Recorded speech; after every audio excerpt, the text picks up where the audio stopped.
1 tahun memimpin negeri. Waktu setahun ini terasa cepat atau lambat, Pak? Sangat cepat sekali. Jadi mengibaratkan selama setahun memimpin ini selalu seperti dikejar-kejar, ada orang yang mengejar-ngejar. Ya, yang jelas yang mengejar rakyat. Dikejar-kejar untuk menyelesaikan persoalan-persoalan.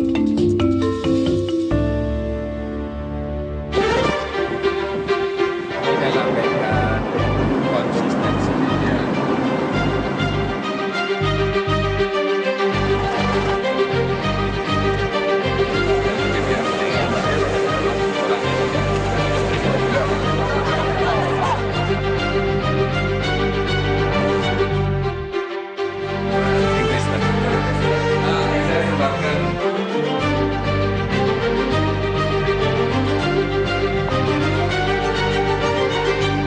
Selamat datang di Mata Najwa, saya Najwa Shihab, tuan rumah Mata Najwa. Sudah setahun Jokowi memimpin Indonesia menjadi nahoda perjalanan bangsa. Masih banyak yang memuji namun kritik juga datang bertubi-tubi. Banyak hal yang tak diketahui publik, sebab bekerja tak selalu harus berisik. Dari kebijakan yang genting hingga kegaduhan yang tak penting. Mari menengok dapur istana, dari melihat koki yang bekerja, hingga keputusan yang tak biasa. Inilah Mata Najwa, di balik dinding istana.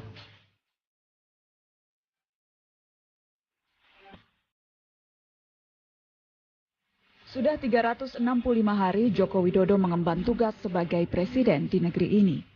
Setumpuk persoalan datang silih berganti. Masalah rakyat harus menjadi prioritas untuk diatasi. Beginilah rutinitas pagi di Istana Presiden. Kesibukan sudah terlihat sejak fajar menyingsing. Perawatan komplek istana mulai dari bersih-bersih ruangan, juga menyapu halaman dan merawat taman. Deretan mobil golf yang biasa membawa tamu-tamu istana juga selalu dicek dan diperiksa. Orang-orang inilah yang setiap hari memastikan segala kebutuhan perlengkapan kerumah tanggaan di Istana Presiden berjalan sebagaimana mestinya. Lantas seperti apa gambaran hari Presiden Jokowi?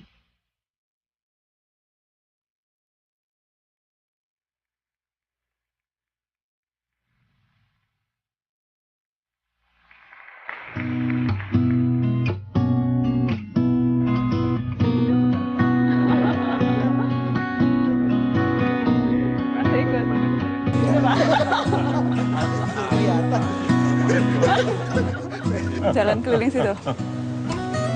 Ya. Terserah Bapak sih.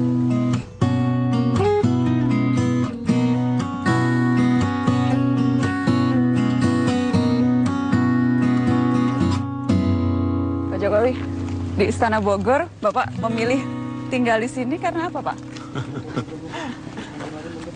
Gini, saya ini kan wong desa, pengennya tuh dekat dengan hal-hal yang alami gitu ya, dekat dengan pohon-pohon yang banyak, dekat dengan ini apa rumput-rumput, dekat dengan hewan ya rusa-rusa itu kan banyak. Jadi lebih karena alasan lebih alami. Dan lebih enggak di sini lebih menurut saya lebih sunyi, lebih senyap dan untuk memutuskan hal yang besar saya kira butuh keheningan seperti itu. Kalau di istana di Jakarta terlalu berisik begitu, Pak? Terlalu banyak kepentingan? Ya karena kan di luar istana kan kendaraan banyak sekali. Jadi berisik kendaraan. Oke. Tapi sudah merasa ini rumah belum Pak Jokowi? Feels at home? Sudah. Bisa tidur pulas gitu kalau malam? Oh, sangat pulas. Alhamdulillah, sangat pulas. Ada yang di luar perkiraan begitu Pak? Ada yang sesuatu yang ternyata, oh begini toh sebetulnya memimpin negeri sebesar ini. Menjadi presiden ternyata seperti ini. Karena mungkin saya berangkat sudah dulu wali kota di Solo, hampir 2 periode. Kemudian di gubernur di Jakarta. Saya kira tahapan-tahapan seperti itu yang membuat saya di posisi apapun tidak pernah kaget. Kalau tadi Bapak bilang tidurnya pulas, jadi berarti kalau bangun pagi, yang pertama dipikirkan tuh biasanya apa Pak? Harga pangan. Harga pangan? Harga beras itu yang selalu pagi mesti saya harus cek. Kenapa itu Pak? Ya itu kebutuhan rakyat kan, kebutuhan utama rakyat.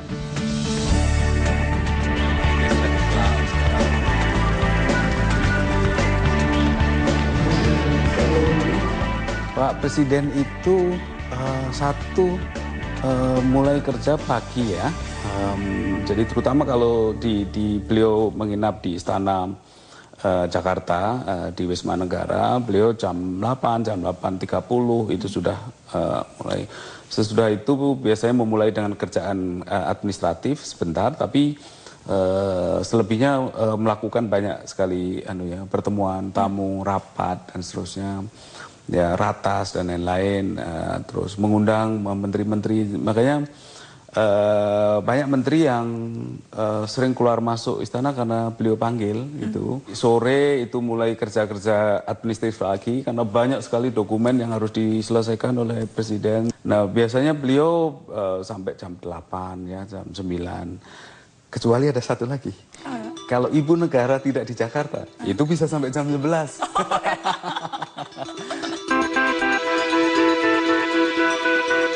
Bukan orang yang bisa atau suka rapat yang berjam-jam, enggak. Karena satu rapat itu biasanya 1 jam, satu materi dan dia putuskan oleh beliau diputuskan. Sehingga beliau tidak seperti yang lain yang bisa rapat 8 jam. Ini rapat 1 jam harus sudah diputuskan. Bahkan kalau rapat atau kami menyiapkan materinya dianggap tidak cukup detail, tidak memberikan alternatif putusan atau B, beliau akan selalu di awal mengatakan ini tidak cukup untuk diputuskan dalam rapat terbatas.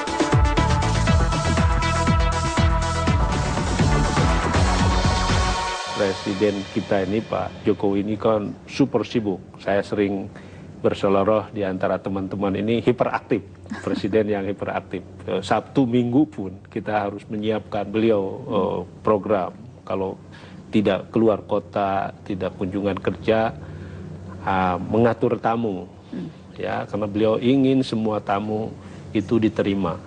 Ya, jadi Sabtu Minggu pun kita harus mengatur itu. Nah, kami bergantian, ya kadang menteri yang menemani, atau menteri pun bisa bergiliran, tergantung tamunya siapa, topiknya apa yang dibahas. Kadang-kadang juga kami seharian standby begitu, tapi sewaktu-waktu harus di on call istilahnya. Ya, on call. Gambarkan dong Kang, jadi kalau hari yang sibuk itu hari yang seperti apa dan hari yang santai yang seperti apa? Saya kira tiap hari sibuk. Tidak ada rumusnya hari santai ya? Kapan Presiden Jokowi santai?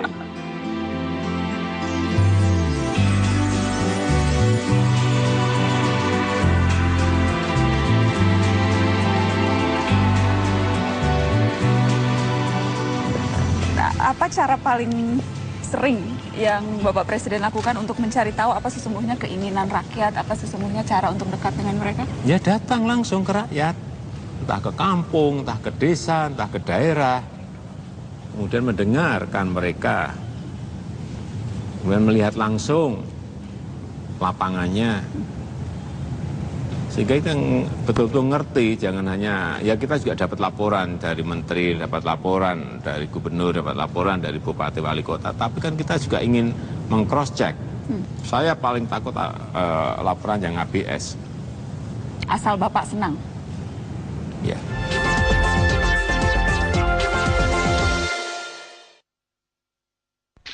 Dan ada aturan main, nggak boleh mengundang orang pakai nasi kotak. Oh. Marah betul. Ya. Nggak boleh disuguhi nasi kotak? Nggak boleh. Harus yang terbaik.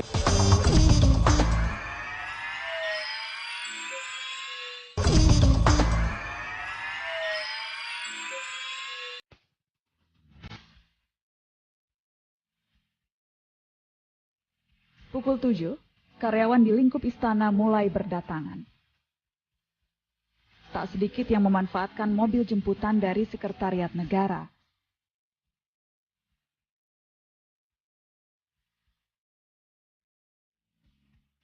Dengan Pak Deputi dari oh ya Pak Ibu Negara kan tanggal 13 mau ada. Oh yang ke Bogor ya?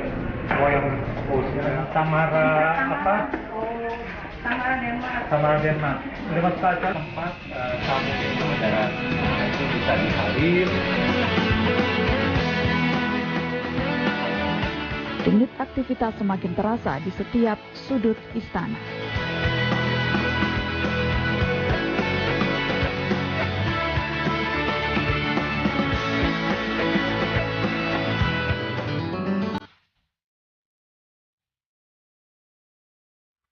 Bagian pemeliharaan itu pegawainya memang pegawai sekretariat presiden dan pemeliharaannya cukup intens, dan mulai dari furniture sampai ke toilet itu pun diperiksa setiap hari, dan juga fasilitas yang ada di istana seperti listrik, air. Saya tugaskan kepada staf dari bagian pemeliharaan bangunan kita ini untuk mengadakan kontrol setiap hari. Jangan sampai ada, let's say, lampu yang satu picek matanya. Mati satu, itu harus segera diganti. Istana ini punya dapur, ya. Tapi dapur istana sendiri itu biasanya digunakan untuk keperluan-keperluan jamuan kenegaraan atau jamuan yang memang ada event yang besar. Tapi kalau untuk kepentingan pribadi Bapak Presiden, beliau ada tukang masak sendiri.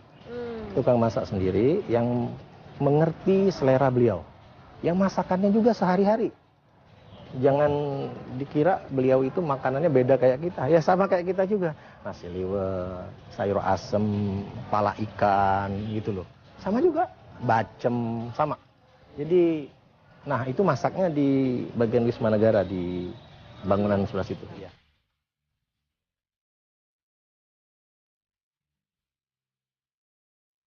Sejak dilantik 20 Oktober setahun silam, Presiden Joko Widodo rutin menerima tamu di lingkungan Istana Merdeka, Istana Negara maupun di Komplek Istana Bogor.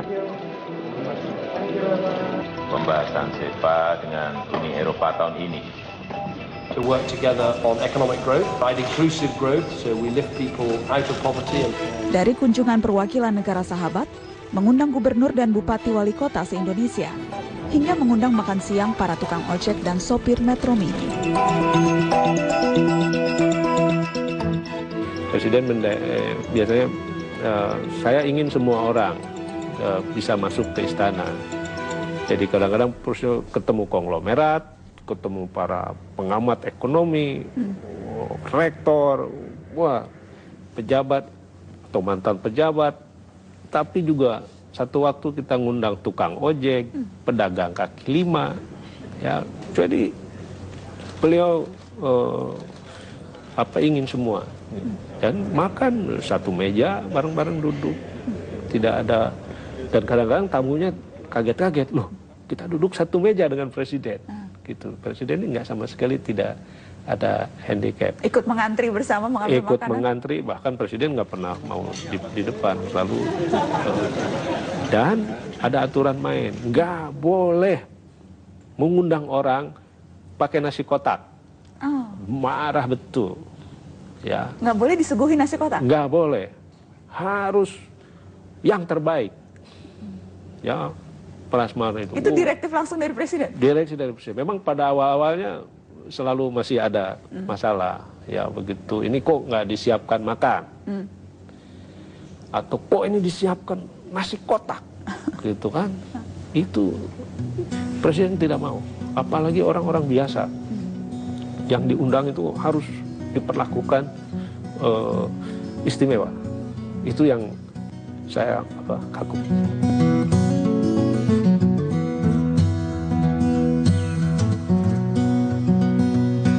Yang jelas yang sekarang juga tampak berbeda, kerap kali istana mengundang berbagai kalangan untuk makan siang.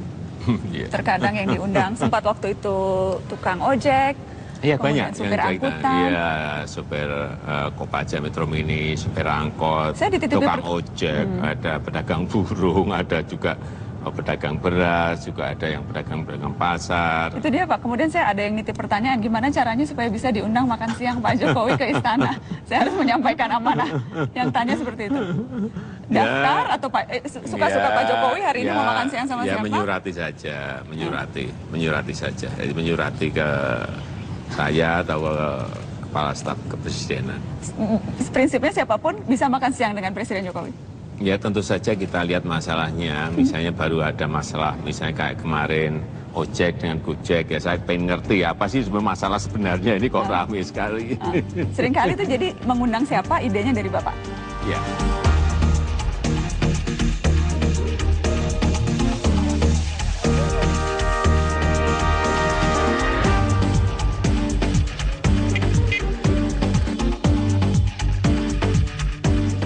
Kepada saya, Presiden Jokowi mengaku lebih nyaman tinggal di Istana Bogor. Inilah istana yang dibangun sejak tahun 1870 dan pernah menjadi kediaman resmi 38 gubernur jenderal Belanda. Salah satu ciri utama Istana Bogor adalah kehadiran ratusan rusa yang bebas berkeliaran di halaman istana. Tapi seberapa sering Bapak sore-sore keluar melihat pemandangan, kasih makan rusa itu seberapa sering, Pak? Oh, kalau memberi makan rusa paling pas hari Minggu. Pas hari Minggu? Pagi ya, sebelum sepedaan. Rame. Atau cari wortel untuk makanan rusa. Bapaknya cari Pagi. sendiri? Ya kalau Minggu. Pagi-pagi ke pasar dulu, beli wortel?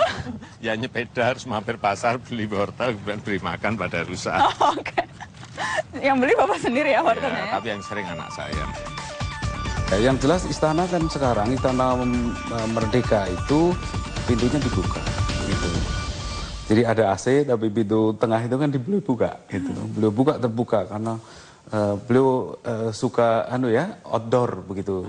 Makanya beliau juga suka di Bogor karena lebih terbuka ya. Kalau di sini agak penuh, makanya beliau suka kerja di ruang tengah itu dengan pintu yang terbuka luas. Jadi masih bisa melihat halaman dan sebagainya. Tapi nanti kalau sudah sore sukanya di depan, di teras depan. Ya banyak nyamuk juga sebetulnya itu. Pak Jokowi ini tidak suka AC. Jadi Istana Negara itu beliau suka yang duduk di tempat terbuka, pintunya dibuka, ada angin sepoi-sepoi masuk, dan itu mungkin menjadi ilham beliau. Kan ada juga presiden yang ingin kerja di dalam ruangan, tetapi beliau enggak. Beliau selalu bekerja yang bisa menatap ke taman, dan itu dibuka. Okay. Nah, di awal-awal itu saya selalu memakai kaos dalam yang agak tebal, dan itu selalu berkeringat, dan itu sangat nggak pantas itu membuat kita berkeringat depan presiden, sementara beliau tidak berkeringat sama sekali. Sehingga dengan demikian untuk selanjutnya kalau saya harus ke dalam istana, maka kaos saya pasti tipis. Jadi kalau beliau pengen kita buat nggak tahan dalam rapat sehari penuh, mungkin didinginin. Oh, gitu ya. Strateginya itu, supaya nggak lama-lama didinginin rasanya.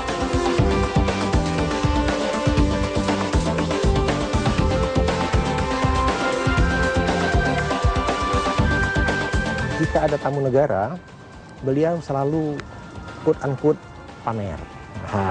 Promosi, dalam bahasa kita promosi. Beliau sudah pelajari istana ini, tahun berapa, luas ini berapa hektar. Beliau sudah pelajari, kita yang kasih bahan waktu itu. Nah, jadi kebiasaan beliau. Jadi sebelum mengadakan pertemuan bilateral, beliau ajak presidennya duduk di situ, di teras itu. Duduk di teras, ngobrol. Beliau menjelaskan sejarah istana, sejarah kebun ini, dan disebutkan pohon-pohonnya langka, bunga-bunganya bunga langka, bukan bunga kebanyakan. Diceritain. Ada sekitar 15 menit, 20 menit, baru mengadakan bilateral. Sambil minum teh itu di situ. Ya, di situ tuh, di teras itu, teras belakangnya itu. Nah, disitulah kelihatan bahwa beliau memang ingin melihat istana ini sebagai simbol Indonesia.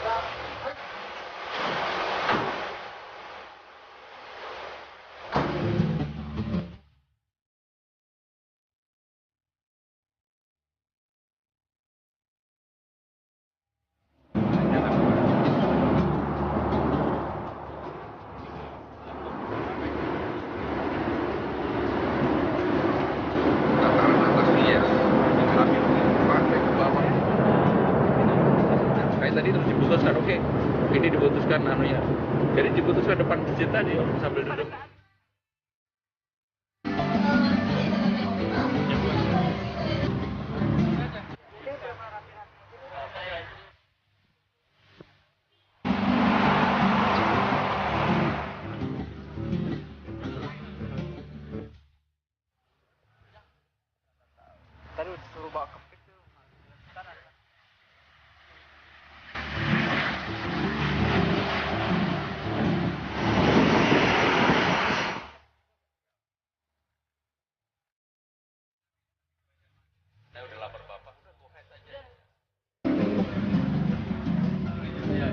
Selama 1 tahun, Presiden Jokowi rutin belusukan ke daerah.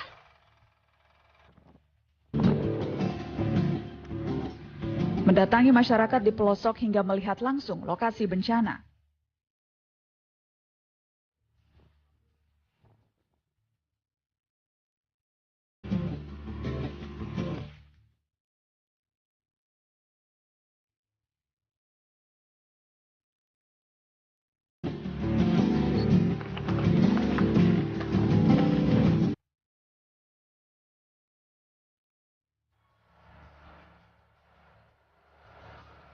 Dulu kan antri rombongan presiden itu panjang, puluhan mobilnya. Sekarang tuh 6.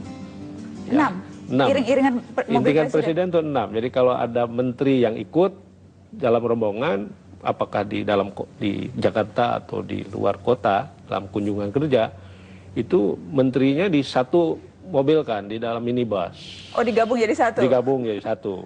Itu jadi, spesifik memang presiden yang meminta? Iya, memang beliau.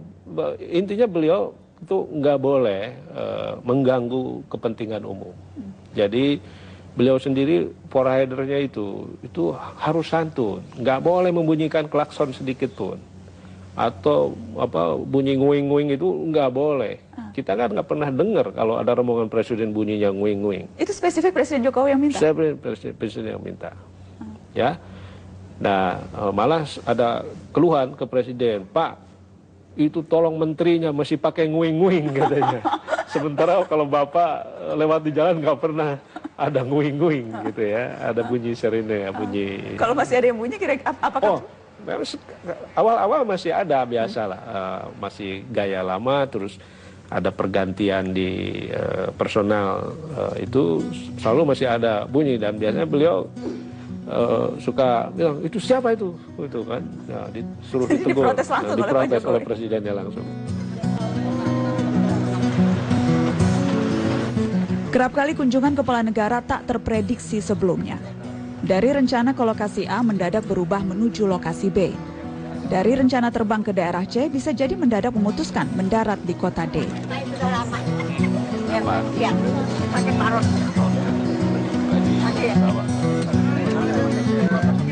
Dalam salah satu kunjungan yang diikuti tim Mata Najwa, petugas berkali-kali harus mengubah agenda, menyesuaikan dengan acara presiden.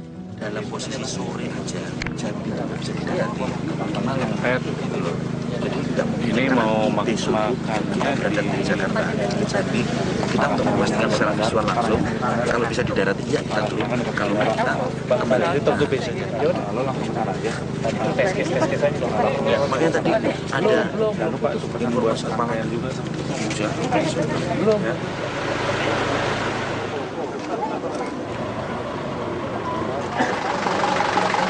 Beliau kan bisa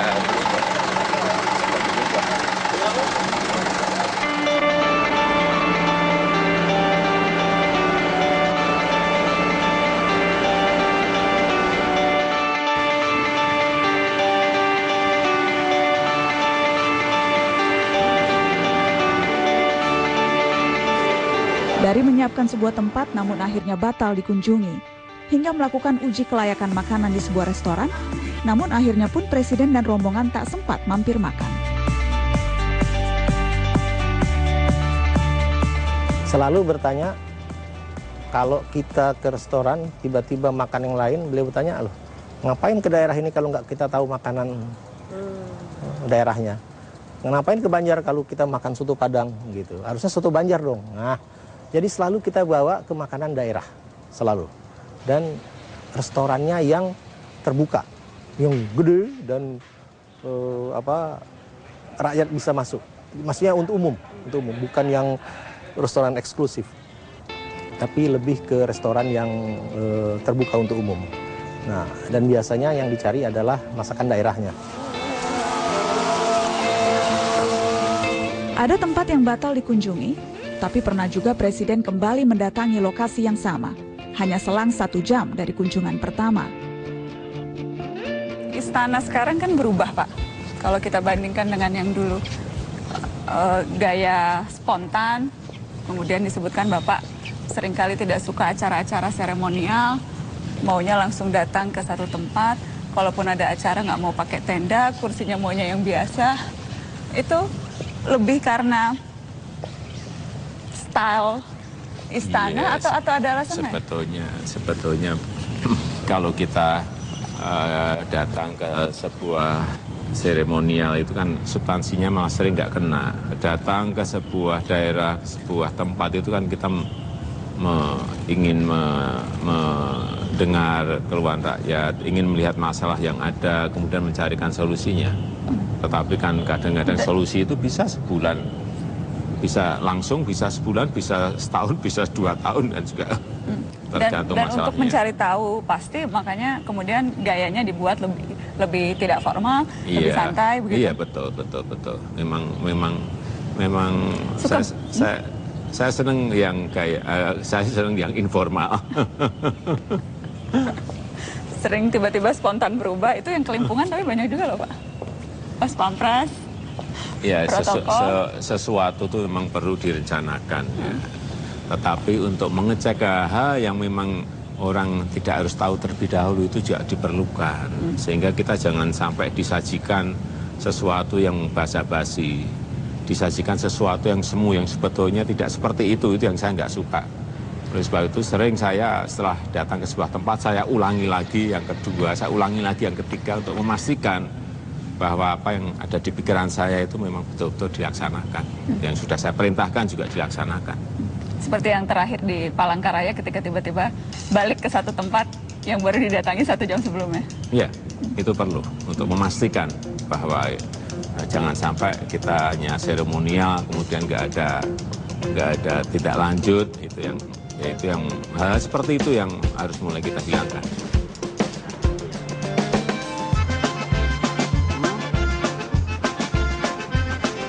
Hari-hari pertama saya di Mensesnek, saya juga harus belajar dari teman-teman yang lama bekerja dengan Pak Jokowi waktu menjadi gubernur atau wali kota. Jadi beliau kalau berkunjung ke daerah kan tidak berkenan kalau ada tenda apalagi mewah, terus kemudian ada kursi yang berbeda dan seterusnya. Beliau kan suka yang natural begitu ya, natural. Ibaratnya kalau ingin berteduh ya berteduh di bawah pohon lah, enggak. Ya natural aja, seperti natural, terus menyapa dengan masyarakat. Semuanya harus berubah. Misalnya Presiden perjalanan ke daerah, beliau berhenti di tengah jalan gitu. Wah, itu kan di awal-awal itu teman-teman pas pampres, protokoler, wah itu pontang-panting nggak keruan. Ya, saya selalu membesarkan hati mereka, mengatakan, ya tugas kita untuk memfasilitasi presiden, untuk mengamankan presiden. Bukan tugas kita untuk menghalang-halangi presiden. Dan mengubah gaya yang selama ini. Dan mengubah gayanya. Ya, itulah beliau yang kita yang harus adjust.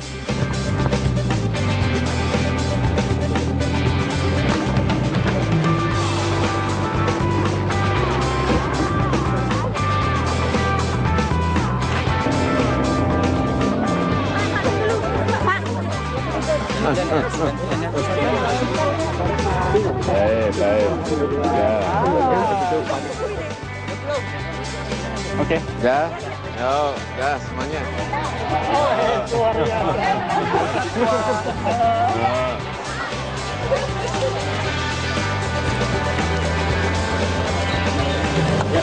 Jadi hampir di semua tempat, semua daerah, semua kesempatan yang kita lihat seperti itu ya. Iya. Dari dulu biasa, sampai yang sekarang. Yang lebih serem dari itu banyak. Apa tuh? Kata gue lebih serem.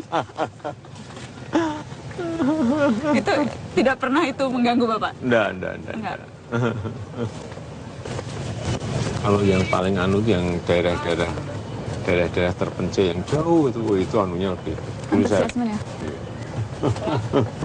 Misalnya kayak kemarin di mana Ternate Tidur itu harus sampai mau naik kapal nangis semuanya.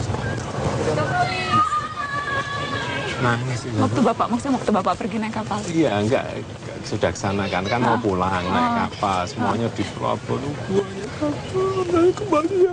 Saya juga ikut kan. Aduh ya. Benar Bapak. Ya. Minta Bapak untuk balik lagi ke sana. Sampai nangis Pak? Iya, nangis Pak. Aduh kita kan jarak 2 meter kan melihat. Bapak ikut terharu itu berarti? Iya, terharu. Aduh. Udah nanti kembali tahun depan. Itu aja. Salah satunya kalau beliau nggak puas sama menterinya, salah satu kakinya digoyangin sedikit-sedikit. Oh gitu? Wah ini para menteri pasti mulai sekarang ngelihat menggoyangkan kaki, maksudnya kaki. Ada, itu tipikal beliau lah.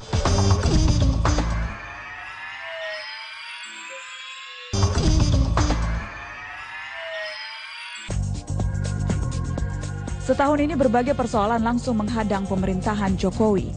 Dari penataan birokrasi, penunjukan pejabat di posisi strategis, hingga keharusan mengambil kebijakan yang menyangkut hajat hidup orang banyak. Seberapa cepat perubahan itu bisa ditunjukkan Presiden Joko Widodo? Saya ingin menyampaikan beberapa hal. Nah, saya yang pertama tahu itu dari orang-orang istana yang sudah bekerja mungkin dari zaman Pak Harto, 30 tahun lalu masih bekerja di sini. Dari situ saya bisa tahu, pertama soal speed, soal kecepatan. Jadi mereka bilang nggak pernah bekerja membuat kepres misalnya perpres yang secepat zaman sekarang. Jumlahnya juga luar biasa. Durasinya berapa cepat tuh berarti dalam hitungan apa? Bisa hitungan hari. Hitungan hari? Ini pelantikan ya, pelantikan pejabat-pejabat penting itu kan kepresnya yang terbitkan Mensesnek itu. Jadi Bapak Presiden suka sekali, sebetulnya itu pasti policy-nya pengambilan keputusan sudah lama, ditimbang sangat lama begitu. Tapi ada juga yang dadak-dadakan. Tetapi pemberitahuannya, perintahnya ke kami sering mendadak gitu. Pak besok pelantikan pejabat ini gitu. Kepres dengan nama yang... Kepresnya biasanya kita kalau diskusinya beliau kemarin pesannya beberapa nama ya saya siap dengan beberapa nama. Jadi kami memang siap, selalu siap begitu. Dan Pak Presiden Jokowi ini kan orang yang sangat decisif ya. Decisif dan tidak mau berlama-lama melakukan perdebatan begitu. Oh ya, insting saya begini, gitu. Cepat sekali.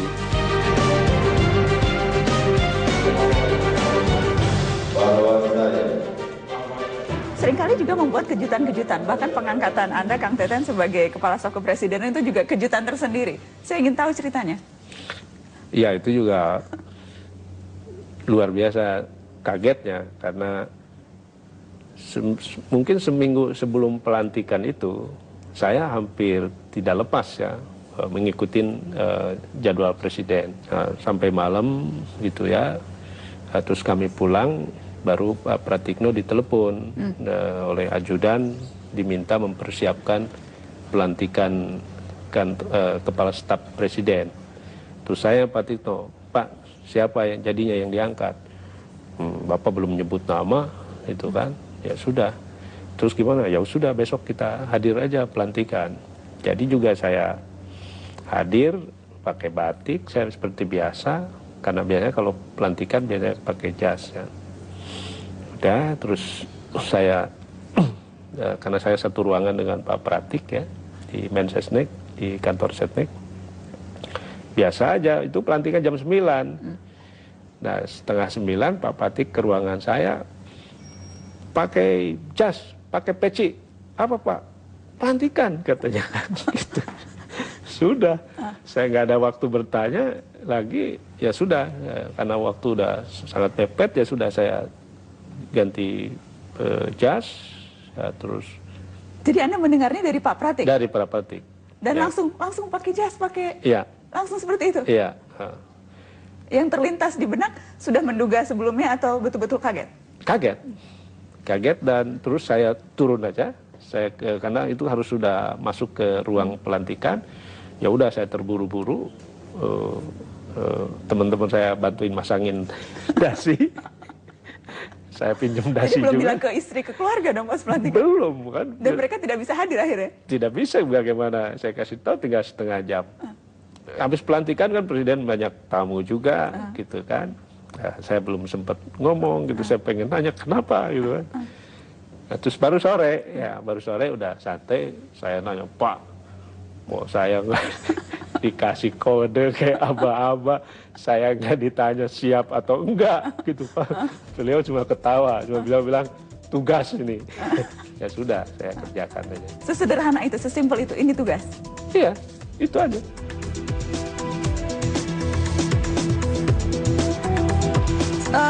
Seberapa sering marah Presiden Jokowi, Mas Pram?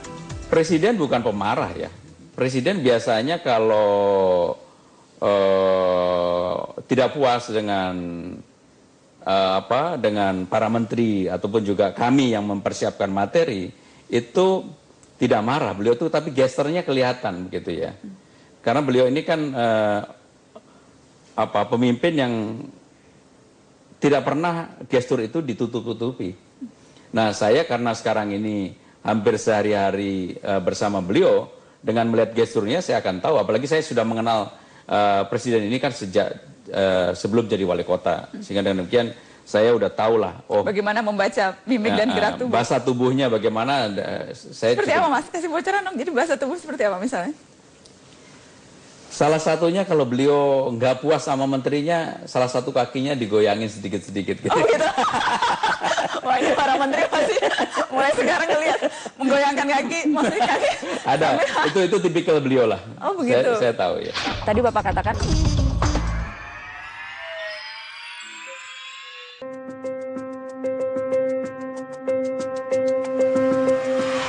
Setelah 1 tahun Presiden Joko Widodo memimpin negeri, tak melulu bekerja di istana tapi bisa di mana saja. Semua butuh perhatian Presiden. Dari kegaduhan politik hingga problematika pemberantasan korupsi. Tentang kepastian hukum juga anjloknya daya beli di tengah terpuruknya kondisi ekonomi.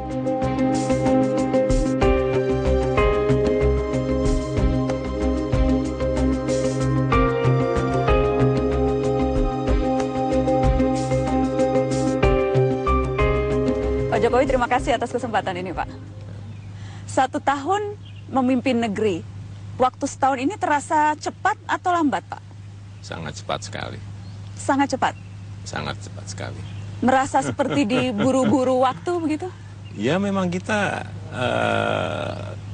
selalu harus merasa seperti itu karena problemnya banyak, karena masalahnya banyak, karena kita dibatasi waktu, ya memang kita harus kerja keras, kerja mati-matian untuk menyelesaikan masalah-masalah yang ada. Jadi mengibaratkan selama setahun memimpin ini selalu seperti dikejar-kejar, ada orang yang mengejar-ngejar? Ya, yang jelas yang mengejar rakyat. Dikejar-kejar untuk menyelesaikan persoalan-persoalan. Padahal memang ada yang bisa diselesaikan dalam waktu sebulan, tapi ada yang juga harus nunggu sampai 3 tahun, 4 tahun. Dan itu yang kadang-kadang yang harus kita jelaskan pada masyarakat. Bicara 1 tahun, ada sejumlah lembaga yang kemudian melakukan survei, Pak. Mengukur tingkat kepuasan rakyat terhadap pemerintah. Survei-survei itu kemudian menunjukkan tingkat kepuasannya menurun. Wajarkah rakyat? Wajar. Yang pertama memang karena pada saat kita melakukan pengalihan subsidi BBM sebulan setelah dilantik itu betul-betul saya kira menggerus popularitas karena memang tidak populis. Tapi kita lakukan karena itu untuk sebuah kepentingan yang lebih besar. Dan kalau kita nggak berani ya kita nggak akan bisa membalikkan fundamental ekonomi kita. Dan yang kedua memang karena perlambatan ekonomi. Dan ini juga semua negara mengalami. Saya kira 2 hal itu yang menyebabkan kepuasan turun. Bapak kecewa melihat, membaca, mendengar bahwa orang-orang kemudian mempertanyakan, melihat kenapa kinerjanya tidak. Ya memang tugasnya rakyat kan menilai bagaimana kerja kita, bagaimana kerja kabinet, bagaimana kerja pemerintahan, dan itu akan menjadi sebuah koreksi untuk memperbaiki hal yang memang harus kita perbaiki. Terutama kemudian di sektor ekonomi. Tadi Bapak katakan soal BBM dan juga ekonomi yang melambat, tapi yang dirasakan masyarakat memang hidup mereka susah Pak sekarang. Pertumbuhan ekonomi juga kalau kita bicara angka-angka kan tidak menggembirakan. Iya, kalau kita harus kita tidak menutup mata bahwa kalau ekonomi melambat itu pasti akan memberikan dampak yang tidak baik kepada masyarakat, itu iya, kita tahu. Tapi yang paling penting bagaimana kita mendongkrak lagi agar pertumbuhan kita ini bisa berjalan lebih baik, dan saya kira insya Allah tahun depan lah akan mulai kelihatan. Jadi tahun ini sudah mentok pada dasar, kemudian akan mulai merangkak naik tahun depan. Pemerintah mengeluarkan berbagai paket kebijakan ekonomi, tetapi memang realnya dampaknya belum menyentuh sampai ke lapisan yang terbawah. Apa strategi lain yang akan dilakukan pemerintah? Kita memang baru ini malah mengeluarkan paket yang keempat, pertama, kedua, ketiga, yang keempat. Ya. Ini ada yang jangka pendek, ada yang jangka panjang. Ada yang untuk industri, ada yang untuk ekonomi makro, ada yang untuk masyarakat, ada yang untuk pengusaha, ada yang untuk pekerja, kan memang beda-beda, dan itu akan terus setiap minggu, setiap 2 minggu akan kita keluarkan paket-paket ekonomi itu agar lebih menyederhanakan regulasi-regulasi kita, menyederhanakan perizinan, mempersingkat perizinan sehingga masyarakat bisa menginvestasikan uangnya, menginvestasikan modalnya, dan kita harapkan dengan adanya investasi-investasi itulah lapangan pekerjaan akan muncul. Fokus kita untuk mendukung itu, fokus kita adalah ke infrastruktur, sehingga nantinya industri ini akan terdukung.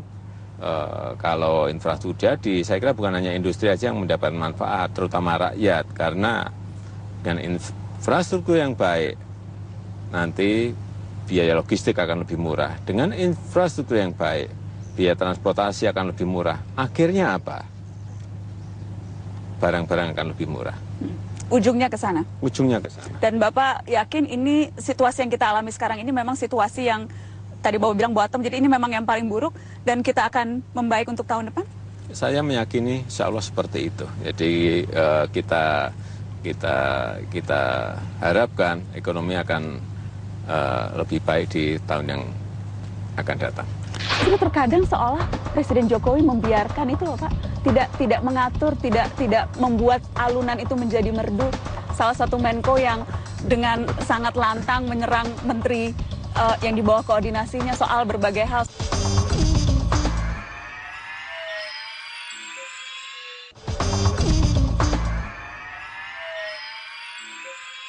Jokowi kerap kali kemudian berbagai langkah yang pemerintah lakukan soal ekonomi terutama itu tertutupi karena kegaduhan politik, Pak. Apakah Pak Jokowi juga melihat kegaduhan politik yang terkadang tidak penting, seperti misalnya yang tidak penting nih Pak, kalau di kabinet misalnya saling kepret antar menteri, kemudian yang penting seperti aparat hukum yang saling berbeda pendapat, saling ancam menangkap dan sebagainya, itu membuat kerja-kerja politik menjadi jauh lebih sulit? Kalau ada yang gaduh-gaduh seperti itu ya terus terang kita harus sampaikan. Itu akan mempengaruhi dan juga merusak konsentrasi. Tetapi kalau untuk kabinet sendiri, saya kira memang setiap menteri kan punya gaya sendiri-sendiri, punya karakter sendiri-sendiri. Ada yang ya gayanya ada yang gaya keroncong kan ya nggak apa-apa toh. Ada yang gayanya gaya rock kan juga nggak apa-apa. Ada yang pengen gaya ngepop kan juga nggak apa-apa. Yang paling penting menteri-menteri arahnya sama, mengikuti semua visi presiden. Jangan ada yang keluar dari situ. Kalau punya agenda lain, ya, soalnya akan berbeda. yang gaya keroncong, gaya pop, gaya dangdut, gaya rock tadi itu Pak, itu harapannya kan dirijennya satu, yaitu presiden. Iya, yang paling penting masih dalam kontrol presiden. Tapi yang terlihat justru terkadang seolah Presiden Jokowi membiarkan itu loh Pak, tidak mengatur, tidak membuat alunan itu menjadi merdu. Salah satu Menko yang dengan sangat lantang menyerang menteri yang di bawah koordinasinya soal berbagai hal, bukan hanya soal menterinya, soal dengan wakil presidennya pun diserang waktu sekali lagi itu adalah gaya ya, sebelah gaya yang nggak bisa misalnya menteri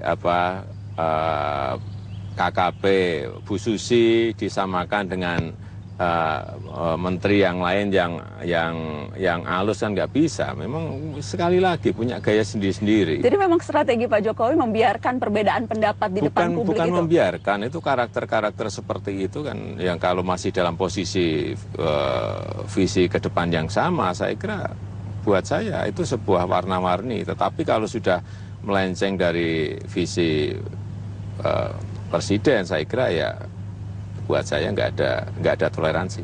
Dan sejauh ini semuanya masih satu visi soal masih dalam kontrol presiden. Soal yang ramai terakhir soal Freeport, perbedaan pendapat Menko dan Menteri ESDM.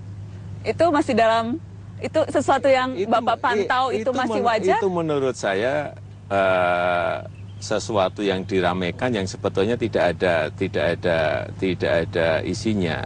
Kenapa? Karena perpanjangan Freeport itu di dalam undang-undang jelas 2 tahun sebelum habis kontrak 2021. Kenapa ramai-ramai sekarang? Yang meramaikan Menko Bapak loh. Iya, enggak, kenapa masyarakat terus ramai-ramaikan sekarang? Itu menurut saya dipakai sebuah pembelajaran kita semuanya, apa yang harus dilakukan nanti pada 2019. Menurut saya ada 4 hal dan ini sudah saya sampaikan pada Freeport. Hati-hati, yang pertama masalah royalti, kenaikan royalti. Yang kedua masalah divestasi. Yang ketiga masalah kandungan lokal. Nggak boleh kandungan lokalnya sedikit, harus banyak. Kemudian yang keempat masalah pembangunan untuk Papua. Yang kelima masalah pembangunan industri untuk smelter.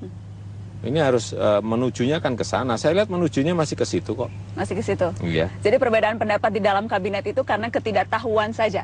Ada yang ketidaktahuan, ada yang sering kepancing wartawan.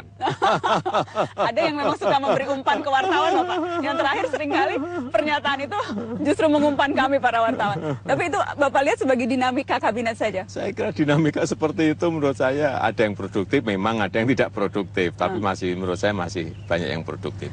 Dan gaya Bapak melihat itu gaya yang seperti apa? Gaya memimpin Presiden Jokowi di tengah kabinet yang warna-warni seperti ini? Ya bagus, artinya ada dinamika. Kalau ada sebuah misalnya persaingan yang sehat, menurut saya juga bagus-bagus saja. Selama sekali lagi tidak keluar dari visi presiden. Ada persaingan, jadi Bapak akan membiarkan ada persaingan di kabinet? Persaingan yang sehat kenapa tidak? Kan persaingan yang baik. Kalau goalnya baik kenapa tidak? Ada rencana untuk kembali menata ulang kabinet Pak? Karena partai pendukung pemerintah kini bertambah 1 dengan masuknya PAN. Sampai saat ini belum berpikir ke sana. Belum dirasa perlu? Ya, belum berpikir ke sana. Apakah karena memang melihat sejak reshuffle yang pertama, partai pendukung kini jauh lebih kompak begitu mendukung pemerintahan? Ya, dari dulu kompak-kompak saja. Dengan parlemen juga kita kompak-kompak saja, nggak ada masalah. Dengan semua partai juga nggak ada masalah. Komunikasi sangat baik. Karena yang menilai nih Pak, terkadang justru partai utama pendukung pemerintah, partainya Presiden Jokowi, PDI Perjuangan, itu kerap kali jauh lebih oposisi dibanding partai pemerintah. Saya kira bukan oposisi, memberikan koreksi kan nggak apa-apa. Koreksi yang kemudian dinilai ini, seperti misalnya contoh ketika penyertaan modal BUMN. Itu kritik sangat keras datang dari PDI Perjuangan. Yang terakhir kemudian rencana revisi Undang-Undang KPK juga datang dari PDI Perjuangan. Untuk mengkoreksi kan nggak apa-apa. Untuk mengkoreksi kenapa harus selalu 100% sama? Kan tidak apa-apa untuk mengkoreksi. Walaupun itu datang dari partai pendukung pemerintah? Saya kira nggak ada masalah. Bapak tidak terganggu dengan itu? Tidak ada masalah.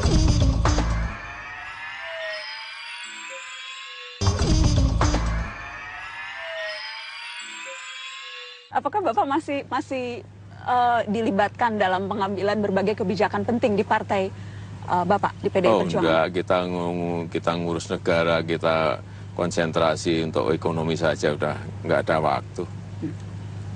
Jadi berbagai keputusan-keputusan itu diambil internal PDI Perjuangan? Iya. Walaupun saya membayangkan presiden yang berkuasa itu kan harusnya orang yang paling penting dalam partai saat ini kan Pak. Secara real politik apakah itu terjadi? Ya kan tidak harus seperti itu. Pada kenyataannya komunikasi kita dengan seluruh partai, dengan seluruh ketua partai juga baik-baik saja. Dulu orang khawatir karena di parlemen kita minoritas. Saya sampaikan sejak awal nggak ada masalah. Padahal ada banyak keinginan DPR yang kemudian ditolak pemerintah. Pembangunan gedung baru, rencana kenaikan tunjangan. Ya tapi kan juga nggak apa-apa, karena masyarakat tidak menginginkan. Ya, kemudian pertanyaannya, jadi berarti cara Pak Jokowi menjinakkan mereka lewat cara apa ya Pak? Karena tampaknya anteng-anteng, padahal apa yang mereka minta tidak kemudian diberikan. Ya komunikasi yang baik. Terakhir masalah rencana untuk revisi Undang-Undang KPK, ya saya sampaikan, kita ini kan pada posisi ekonomi yang perlu konsentrasi, perlu penanganan yang ekstra.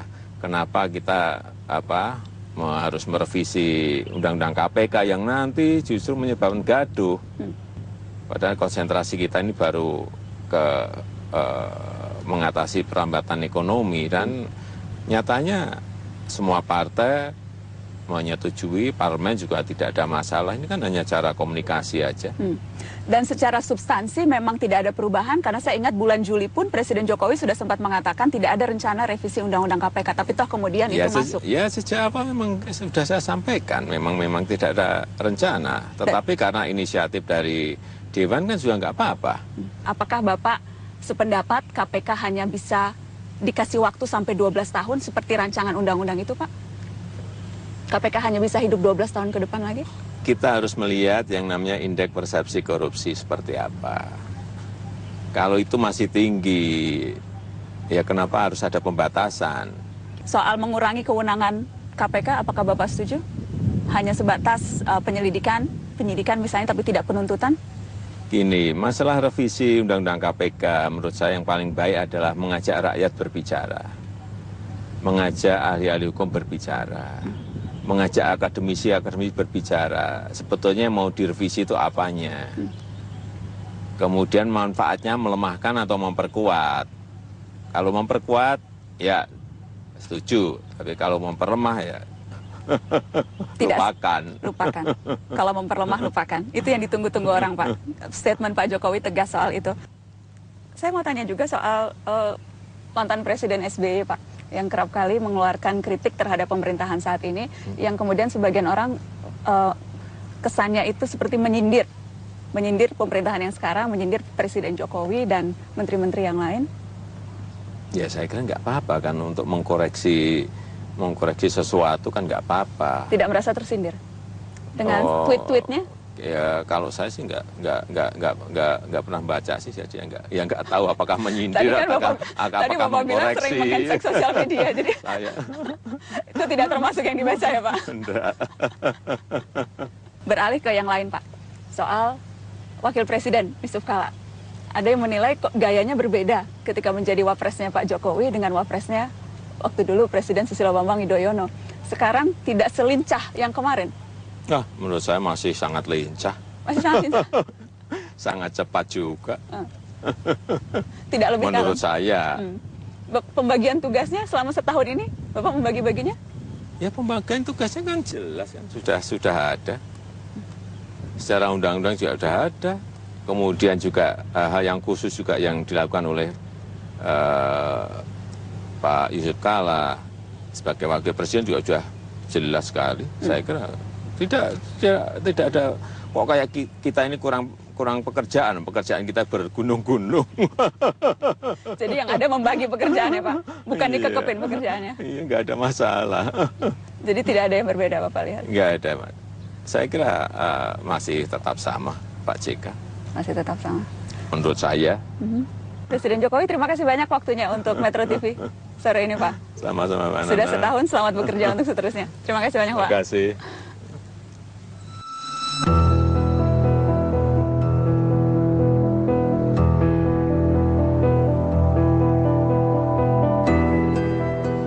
Istana kini jadi lebih terbuka, protokoler biasa mengubah berbagai rencana. Kekakuan diterabas, memimpin dengan fleksibilitas. Kantor bisa di mana saja sebab kerja tak melulu di belakang meja. Istana bukan cuma di Merdeka Utara, Indonesia juga bukan hanya Jakarta. Masih banyak persoalan yang harus diselesaikan, bertumpuk tenggat dan target yang harus ditaklukkan. Ekonomi sedang melambat, korupsi terus menyengat. Politik kerap gaduh, aparat pun tak jarang beradu. Setahun sudah pemerintahan ini berlalu. Waktu terus memburu tidak malu-malu. Presiden harus bekerja tanpa henti sebelum harapan itu terlanjur mati.